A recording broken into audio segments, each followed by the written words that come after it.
Bismillahirrahmanirrahim. Assalamualaikum warahmatullahi wabarakatuh. Pertama-tama adalah kita panjatkan puji syukur kehadirat Allah Subhanahu wa Ta'ala karena berkat rahmat dan hidayatnya kita dapat melaksanakan pembuatan video pada mata kuliah studi kelayakan bisnis. Perkenalkan kami dari kelompok 2 yang akan memaparkan mengenai tugas mata kuliah studi kelayakan bisnis yang diampu oleh dosen Pak Ferianto. Di sini kami mengambil judul mengenai proyek studi kelayakan bisnis mengenai pendirian usaha Topinyo. Berikut anggota dari kelompok kami.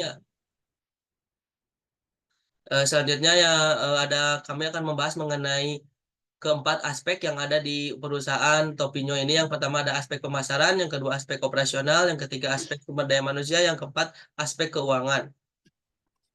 Topinyo merupakan suatu usaha bidang konveksi yang memproduksi topi sport khususnya. Topi sport hadir didasari oleh permintaan akan topi sport yang terus meningkat pada saat ini.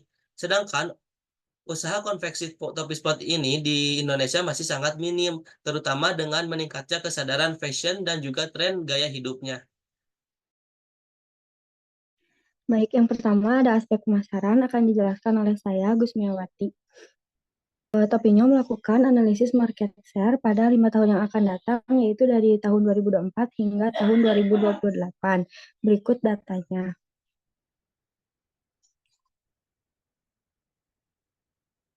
Nah, dari data yang diperoleh, dapat diketahui bahwa Topinyo mampu memenuhi 100% permintaan pasar pada tahun 2024 hingga tahun 2028.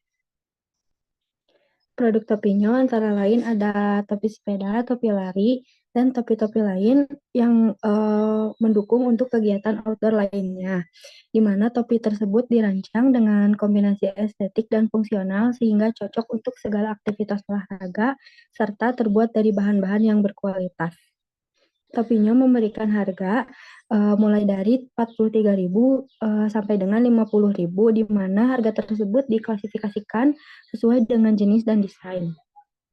Target pasarnya antara lain adalah para penggemar olahraga, tentunya komunitas-komunitas olahraga, serta individu yang peduli dengan fashion sport. Topi ini tersedia untuk pria ataupun wanita dengan kisaran usia untuk 18 sampai 45 tahun.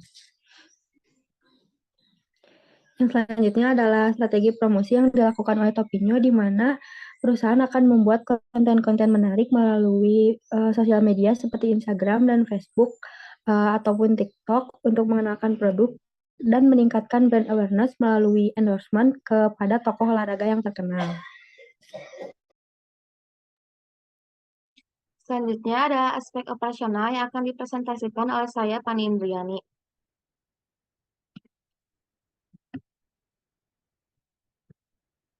Nah, di sini ada desain produk. Nah, ini merupakan desain produk dari Topinyo, di mana memang dilengkapi sama fitur-fituran tambahan atau fituran yang memang tidak ada pada topi pada umumnya, seperti misalnya terdapat lubang-lubang ventilasi supaya terlihat lebih sejuk dan juga benar-benar melindungi dari sinar UV, dan juga kita memastikan kenyamanan bagi para pengguna topi sport kami. Ada efisiensi produk dikarenakan kami baru berdiri, jadi target per harinya itu adalah 80 pieces dan efisiensinya sudah mencapai 100%. Lalu selanjutnya ada proses produksi. Yang pertama ada perencanaan dan desain. Jadi sebelum kita diproduksi atau dibuat, direncanakannya dulu dan didesain dulu. Kita juga menganalisis tren-tren yang sedang tren saat ini supaya Topinyo tidak ketinggalan zaman. Lalu ada pemilihan bahan. Nah, ini sangat bagian paling penting karena kita benar-benar memastikan supaya topinya benar-benar berkualitas dengan bahan-bahan pilihan. Nah, setelah pemilihan bahan baru dilakukan pemotongan dengan mesin pemotong dan juga pembordiran. Lalu dilakukan penjahitan, di mana penjahitan ini tuh dilakukan secara terpisah seperti pisau depan topi. Setelahnya di pengepresan dilakukan menggunakan mesin pres supaya topi benar-benar berbentuk rapi. Dilakukan juga quality control untuk memastikan supaya produk-produk yang kita produksi itu sudah bagus dan terlihat rapi. Nah, dilakukan pengepakan juga dan dikirim. Nah, ini adalah teknologi atau tools yang digunakan oleh perusahaan kami, yaitu Topinyo, di mana tools ini sebenarnya tools yang memang digunakan untuk pembuatan topi. Nah, selanjutnya diharapkan Topinyo untuk bisa menambahkan teknologi lagi, terutama teknologi otomisasi untuk membantu produksi kami. Ini perusahaan kami, di mana alurnya itu kita mempunyai gudang bahan baku yang akan keluar lalu diproduksi. Setelah diproduksi akan masuk terlebih dahulu ke ruangan penyimpanan. Lalu ada lingkungan sosial dan politik. Nah, Topinyo menempatkan kesejahteraan karyawan sebagai prioritas utama dengan menyediakan lingkungan kerja yang aman dan program kesejahteraan. Hubungan baik dengan pemerintahan lokal dan nasional diperkuat melalui partisipasi dalam pemrograman pemerintah yang mendukung industri kreatif dan UMKM. Di mana hal ini dilakukan supaya Topinyo dapat terus memantau dan mengikuti regulasi-regulasi pemerintahan yang ada. Lalu ada analisis mengenai lingkungan. Topinya mengelola dampak lingkungannya melalui beberapa strategi seperti untuk limbah padat, topinya menjalankan program daur ulang dan pengelolaan limbah yang efektif. Lalu limbah cair diolah menggunakan sistem pengolahan yang canggih, sedangkan limbah udara diatasi dengan penggunaan filter dan sistem ventilasi yang baik. Untuk selanjutnya ada aspek manajemen bisnis dan SDM yang akan saya jelaskan. Nah, di sini ada visi dan misi perusahaan Topinyo. Nah, untuk visi perusahaan Topinyo yaitu menjadi perusahaan topi sport yang memiliki kredibilitas tinggi kepada pelanggan. Nah, untuk misinya perusahaan ingin memberikan pelayanan yang memuaskan terhadap produk yang diinginkan agar mereka terus menjadi pelanggan yang setia. Struktur organisasi yang ada di perusahaan Topinyo itu ada owner selaku pemilik gitu, dan juga ada bagian keuangan dan admin, ada bagian marketing dan desain, dan ada juga bagian produksi. Nah, di sini ada sumber tenaga kerja. Nah, pada perusahaan Topinyo mengambil sumber tenaga kerja eksternal di mana mencari calon tenaga kerja dari luar perusahaan dengan membuka lowongan pekerjaan dan menawarkan kepada kerabat terdekat seperti keluarga atau teman, lingkungan sekitar perusahaan, atau dari luar lingkungan perusahaan yang diperoleh dari hasil pencarian tenaga kerja. Nah, di sini ada sistem kompensasi yang ada di perusahaan Topinyo. Itu ada gaji pokok, ada insentif, ada bonus, dan juga ada tunjangan. Nah, di perusahaan Topinyo juga melakukan pelatihan dan pengembangan. Jadi Topinyo memberikan pelatihan mengenai produk-produk yang diproduksi oleh perusahaan seperti berbagai jenis topi, bahan-bahan yang digunakan, apa saja, terus prosesnya produksi topi seperti apa, keterampilan menjahit, pemotongan, pemasangan, dan pengoperasian mesin-mesin produksi, hingga pelatihan keselamatan kerja. Selanjutnya saya akan memaparkan mengenai aspek keuangan. Perkenalkan, sebelumnya nama saya Rapen Hadi Sobari. Dari aspek keuangan ini merupakan sebuah kunci dalam merencanakan sebuah usaha agar usaha yang dibuat tersebut dapat berkembang dan tidak mengalami kerugian. Karena sistem keuangan pada sebuah usaha tersebut dapat terawasi dengan baik oleh pemiliknya ataupun pihak investor. Adapun di sini saya akan memaparkan keuangan yang ada pada perusahaan Topinyo.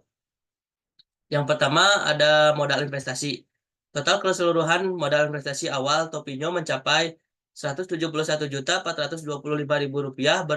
Beberapa bentuk investasi diantaranya seperti tanah, bangunan, komputer, meja kantor, kursi, rak susun kayu, perlengkapan, dan juga ada mesin-mesin, ya, diantaranya untuk bagian operasional yaitu mesin potong kain, mesin jahit jarum 2, mesin jahit jarum 1, mesin jahit overdeck, mesin jahit borden, mesin pasang kancing, dan juga mesin press.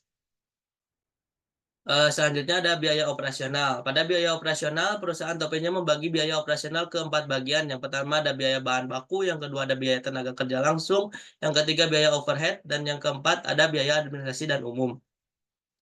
Yang pertama ada biaya bahan baku terdiri dari kain, benang, kancing topi, perekat topi, dan juga sintong topi. Yang kedua ada biaya tenaga kerja langsung terdiri dari biaya gaji tenaga kerja langsung atau gaji bagian produksi dan juga THR bagian produksi.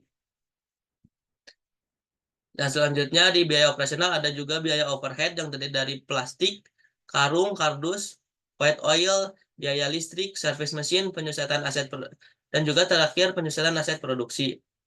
Selanjutnya yang keempat ada biaya administrasi dan umum terdiri dari gaji administrasi, THR administrasi, listrik, ATK, internet, biaya rumah tangga, dan juga yang paling penting adalah biaya penyusutan aset non-produksi. Total modal kerja operasional Topinyo mencapai Rp901.266.357 per tahun. Yang selanjutnya saya akan menjelaskan mengenai rencana peminjaman. Dalam menjalankan usahanya, perusahaan Topinyo memperoleh dana dari keempat pemilik masing-masing sebesar Rp25 juta.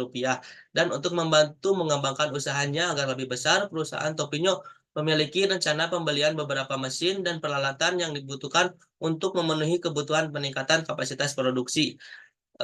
Rencananya kami akan meminjam ke salah satu bank, yaitu Bank Republik Indonesia atau BRI sebesar Rp400 juta dengan tingkat suku bunga majemuk sebesar 14% per tahunnya.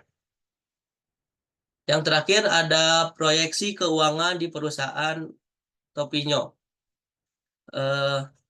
Maksud saya yang ketiga, proyeksi keuangan. Di proyeksi keuangan kita yang ada di perusahaan Topinyo memiliki harga pokok penjualan yaitu Rp33.000 per unit dengan harga jual Rp45.000 per unit. Dengan begitu, margin keuntungan yang diperoleh perusahaan Topinyo sebesar 27% per satu unit produk topinya. Sehingga perusahaan akan mendapatkan laba bersih dari hasil hitungan kami sebesar Rp380 juta per tahunnya. Yang selanjutnya ini adalah IRR atau Internal Rate of Return. Di sini Internal Rate of Return itu merupakan indikator tingkat efisiensi dari sebuah investasi. Atau lebih juga dikenal sebagai metode menghitung tingkat bunga suatu investasi dan menyamakannya dengan nilai investasi saat ini berdasarkan perhitungan kas bersih di masa mendatang. Pada perusahaan Topinyo terdapat IRR atau Internal Rate of Return, yaitu dengan memperhitungkan cash flow yang terjadi. Adapun cash flow yang terjadi untuk setiap tahunnya di perusahaan Topinyo adalah sebagai berikut. Dengan tingkat suku bunga 30%, tahun ke-1 sampai ke tahun ke-5 perusahaan Topinyo terus mengalami peningkatan penjualan tentunya karena keuntungan dan mendapatkan keuntungan dan juga mendapatkan nilai lebih dari tiap tahunnya. Jika nilai investasi yang dikeluarkan ada 500 juta seperti yang dihitungkan tadi, nilai NPF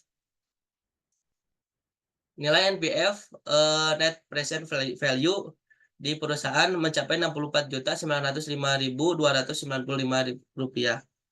Berdasarkan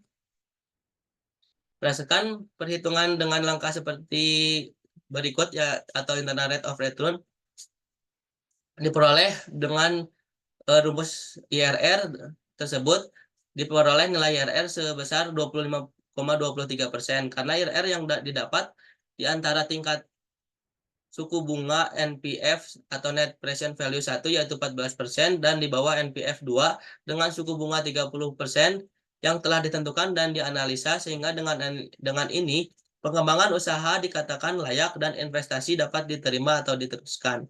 Sebab perusahaan mampu mengembalikan dana dengan semestinya. Mungkin cukup sekian yang dapat saya sampaikan dari aspek keuangan. Untuk lebih jelasnya, perhitungan proyeksi keuangan terdapat pada buku proyek studi kelayakan bisnis pendirian usaha Topinyo. Yang terakhir, saya akan menyampaikan mengenai kesimpulan dari hasil studi kelayakan bisnis pada usaha perusahaan manufaktur topi, yaitu perusahaan Topinyo. Menurut kami penting sekali bagi para pengusaha untuk menyadari berapa pentingnya melakukan studi kelayakan bisnis sebelum memulai usaha baru. Dengan meluangkan waktu dan sumber daya yang cukup untuk melakukan analisis yang komprehensif, mereka dapat mengidentifikasi peluang bisnis yang menjanjikan, mengukur potensi keuntungan dan risiko yang terlibat, serta merumuskan strategi yang tepat untuk mencapai kesuksesan dalam dunia bisnis yang kompetitif dan dinamis. Saya mewakili kelompok 2 mengucapkan terima kasih untuk dosen Pak Ferianto dan juga sekian dari kelompok kami. Mohon maaf bila ada kekurangan. Wabillahi taufiq wal hidayah. Wassalamualaikum warahmatullahi wabarakatuh.